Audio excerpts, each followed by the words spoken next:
Welcome to the Full Tracy Money Audio Commentary. This is Owen Tracy recording. It's 3:48 p.m. that is Central Time, and today is September 24th.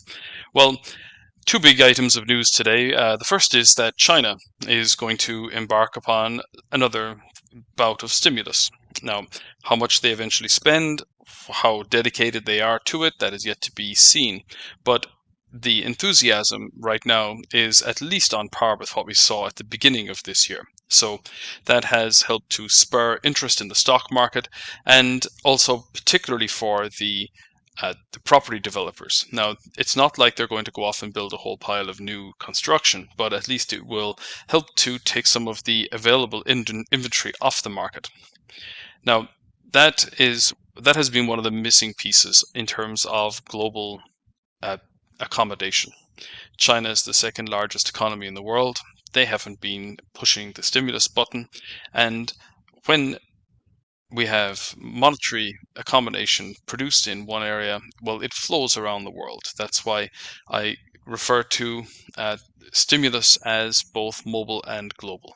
So it's going to have a knock-on effect in lots of different places. It has certainly been a beneficial impact on the emerging markets ETF, and it popped up to another recovery high in here today, so the highest level since March of 2022 now.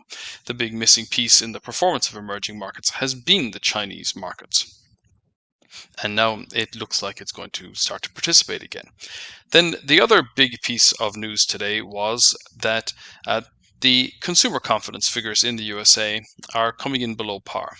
And that's a reflection of the vibe, or I guess what people have referred to as the vibe session.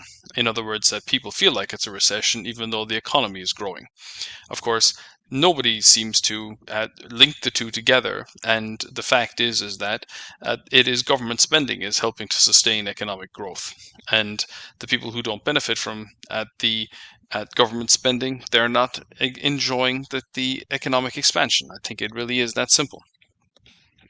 But what it also implies, and we've had several of the Fed governors speaking today, is that there's going to be additional interest rate cuts in the future. And that had a negative impact on the dollar. And we had gold, silver, platinum all popping on the upside. So that this very clearly emphasizes the point I've been making for most of the year, which is that the primary support for the US dollar has been the interest rate differential. Whenever it looks like the interest rate differential is going to be eroded, then the dollar goes down and gold goes up. And that's exactly what we've seen in here today.